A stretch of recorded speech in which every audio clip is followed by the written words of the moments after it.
Shalom, selamat pagi Jemaat Getsemani dimanapun berada.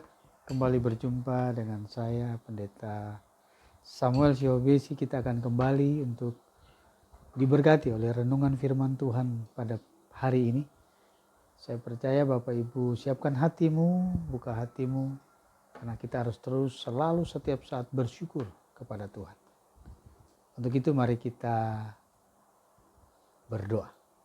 Segala puji hormat kami naikkan ke hadapan-Mu ya Tuhan, karena begitu besar kasih-Mu akan setiap kami.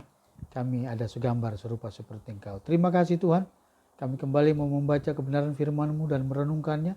Hikmat-Mu turun bagi kami, sehingga kami mengerti, memahami apa yang kami baca ya Tuhan. Untuk itu Tuhan, bersabdalah, hamba-Mu dipercayakan untuk membawakan firman ini. Kuasai dia dengan kuasa yang datang daripada Engkau. Setiap kata, setiap kalimat yang keluar dari mulut, bibir, lidah, hati hamba-Mu adalah benar-benar perkataan-Mu ya Tuhan. Disampaikan firman-Nya, dipulihkan setiap kami. Haleluya. Amin. Lukas 17 ayat 11 sampai dengan ayatnya ke-19. Lukas 17, hari ini Lukas 17 ayat 11 sampai dengan 19. Demikian firman Tuhan. Ke-10 orang kusta. Dalam perjalanannya ke Yerusalem, Yesus menyusur perbatasan Samaria, Galilea. Ketika ia memasuki suatu desa, datanglah 10 orang kusta menemui dia.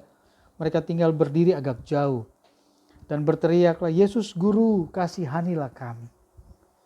Lalu ia memandang mereka dan berkata, pergilah, perlihatkanlah dirimu kepada imam-imam.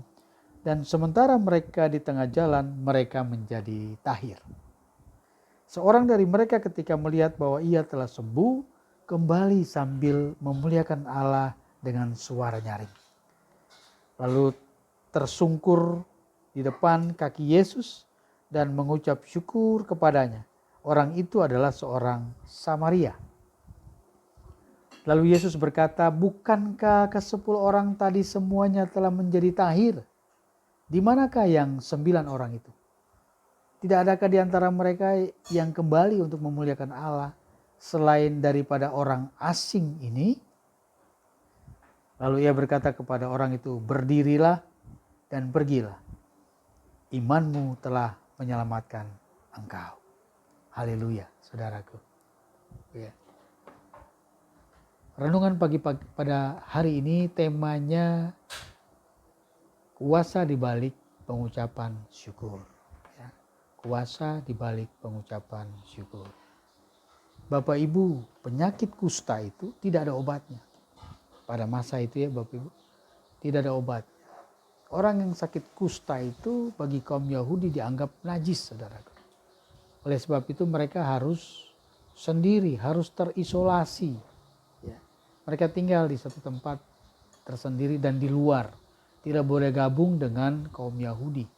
Bangsa Israel pada itu tidak boleh gabung dengan orang yang sehat gitu. Jadi mereka sangat terpencil, kehidupan mereka sangat apa ya, artinya kalau mereka mau melakukan sesuatu itu mesti tunggu tidak ada orang dulu baru mereka lakukan. Kasihan ya. Dan sakit ini tidak ada kesembuhan, karena ini adalah zaman itu, ini adalah kutukan Tuhan bagi orang yang sakit kusta itu. Jadi hanya Tuhanlah yang mampu untuk bisa menyembuhkannya. Jadi saudaraku, artinya sangat menyedihkan sekali. Sangat artinya mereka akan berpikir, waduh ya sudah, inilah penderitaanku yang akan dia terima seumur hidup. Yesus lewat di desa itu. Ya, Yesus lewat dan kemudian di situ dikatakan bahwa dan berteriak. Ketika ia memasuki suatu desa, datanglah 10 orang kusta menemui dia. Mereka tinggal berdiri agak jauh, karena memang tidak boleh dekat. Dan mereka berteriak, Yesus Guru, kasihanilah kami. Bapak Ibu, lihat mujizat Tuhan terjadi. Lalu ia memandang mereka dan berkata, pergilah, perlihatkanlah dirimu kepada imam-imam. Dan sementara mereka di tengah jalan, mereka menjadi tahir. tradisi Yahudi, orang yang sembuh dari kusta itu harus datang ke imam. Sehingga imam melihat dia kalau memang lukanya sudah kering dan dia sudah putih begitu ya, sudah kembali normal, berarti dia sembuh. Tapi kalau masih lukanya terbuka dan basah, berarti orang ini belum sembuh. Nah, itu ditentukan oleh imam. Makanya Yesus katakan, pergilah ke imam. Satu perkataan yang tertulis di sini Bapak Ibu, dia katakan gini, ayat 14 itu, lalu ia memandang mereka dan berkata, pergilah. Bapak Ibu kalau buka dari kata pergilah ini, sinonim perginya itu artinya hidup. Dia hidup, telah hidup. Perkataan pergilah itu artinya telah hidup. Kuasa Tuhan terjadi sehingga 10 orang kusta ini sembuh. Haleluya. Ya, sembuh. Begitu senang seseorang yang akan sembuh karena dia merasa bahwa harus senang, memang tidak akan bisa sembuh seumur hidupnya karena tidak ada obatnya, tapi Tuhan menyembuhkan dia. Jadi inilah mujizat yang luar biasa, saudara. Kesenangan itu menutupi segala sesuatu terhadap mereka sehingga lupa untuk berterima kasih kepada Tuhan. Saudaraku ya, kita lihat bahwa karena saking senangnya 10 orang kusta ini, 9 pergi, hanya 1 yang datang kepada Tuhan untuk mengucap syukur. Saudara. Jadi kalau kita lihat, artinya 9 orang kusta ini sama seperti kita. Yang selalu merasakan bahwa kalau sudah diberkati, yang tadinya kehidupannya mungkin ya sulit ya, situasi yang terjadi saat ini membuat kita terpuruk. Akibatnya pada saat kesenangan tiba, kita lupa. Kita tetap mengandalkan bahwa itu karena usaha kita. 9 orang kusta ini tidak kembali, tapi 1 orang kusta kembali, dan dia orang Samaria. Orang asing, Yesus katakan dia orang asing. Dia datang tersungkur di bawah kaki Tuhan dan mengucap syukur atas apa yang telah dia lakukan. Haleluya. Ya, saudaraku, pengucapan syukur yang dilakukan oleh orang Samaria ini menghasilkan keselamatan. Dia katakan di situ, lalu ia berkata kepada orang itu, ayat 16 saya baca, ayat 15. Seorang dari mereka ketika melihat bahwa ia telah sembuh, kembali sambil memuliakan Allah. Ya, dengan suara nyaring lalu berseru, lalu tersungkur di depan kaki Yesus dan mengucap syukur kepadanya. Orang itu adalah orang Samaria. Dia kembali kepada Yesus dan tersungkur dan dia mengucap syukur kepadanya. Lalu Yesus berkata, bukankah 10 orang tadi semuanya telah sembuh? Saudara Tahir, mana yang 9 orang itu? Tidak adakah di antara mereka yang kembali dan memuliakan Allah selain daripada orang asing ini? Lalu ia berkata kepada orang itu, berdirilah dan pergilah. Imanmu telah menyelamatkan engkau. Saudaraku, jadi hanya 1 orang yang menerima keselamatan. Ya, ini orang Samaria ini. Samaria yang notabene orang asing, orang yang kita kenal ya, tidak artinya tidak mengenal Tuhan, tapi mereka menyembah Allah itu di gunung-gunung. Begitu ya. Samaria ini yaitu perpecahan dari bangsa Israel yang tadinya satu. Setelah Salomo mati maka terpecah.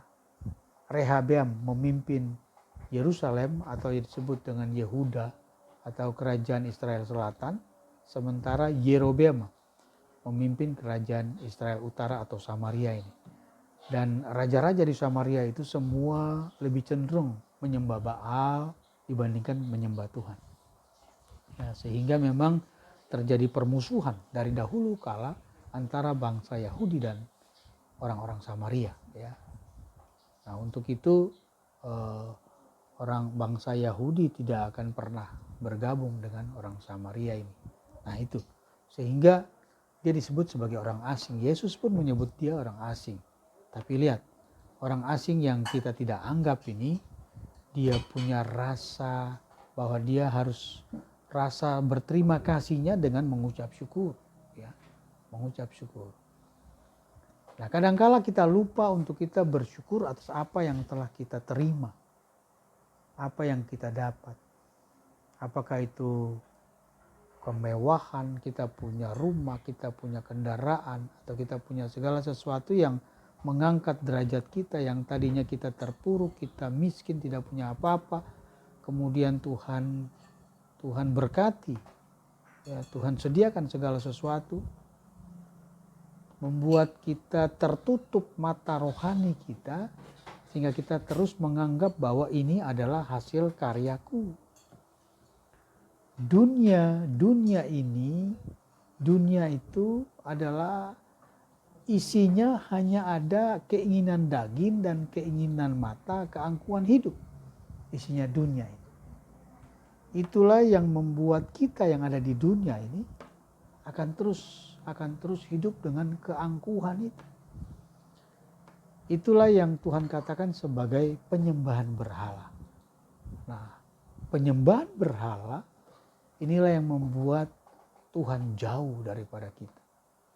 Sehingga kita menganggap bahwa semua karena kita. Keangkuhan hidup terjadi. Adam dan Hawa waktu jatuh dalam dosa sudah tahu kalau buah pohon itu dilarang. Tapi apa? Ya, mata dengan keinginan mata, perempuan itu melihat bahwa buah itu baik untuk dimakan, sedap kelihatannya, dan menarik perhatian, menarik hati. Jadi keinginan mata muncul mata melihat, hati terpikat, pikiran mulai menginstruksikan kepada tubuh untuk mengeksekusi. Terjadilah. Inilah dunia, saudara, yang terus saudara diami. Nah, kalau kita tidak mampu untuk mengatasi dunia ini, maka kita akan menjadi sama seperti dunia ini. Orang yang bersahabat dengan dunia itu menjadi musuhnya Allah. Mengasihi dunia, kasih Bapa tidak akan pernah ada. Haleluya. Untuk itu saudaraku, ya, kita harus tahu porsi kita, bahwa semua apa yang kita dapati, kekuatannya itu dari Tuhan, sehingga kekayaan itu bisa kita dapati. Untuk itu kita jangan pernah lupa untuk mengucap syukur. Ya. Karena kalau kita tidak mengucap syukur, tidak akan ada keselamatan bagi kita. Ya, dikatakan di situ bahwa pergilah, berdirilah dan pergilah, imanmu telah menyelamatkan engkau. Bisa aja kita disembuhkan, tapi mungkin aja kita bisa kembali sakit yang sama. Begitu saudaraku, ingat bahwa segala sesuatu yang engkau punya itu milik Tuhan. Ya. Kau datang telanjang, kau pulang pun telanjang, karena kita ini tidak punya apa-apa. Untuk itu dasar ucapan syukur itu harus terus ada, supaya kita tahu berterima kasih. Tuhan jadikan kita pada hari yang ke-6. Artinya kenapa? Dia tahu kelemahan kita. Dia tahu kita tidak bisa apa-apa. Makanya Tuhan ciptakan dulu segala sesuatunya, baru manusia diadakan. Untuk itu jangan sombong, jangan angkuh. Jangan merasa bahwa itu karena aku yang bekerja. Sewaktu saudara belum kerja, saudara minta sama Tuhan, rajinnya datang ke gereja. Gereja belum buka lagi, saudara sudah ada di depan gereja. Ya. Kalau gereja itu satu hari Minggu mungkin ada 5 kali, engkau tidak pernah apa tuh, terus masuk.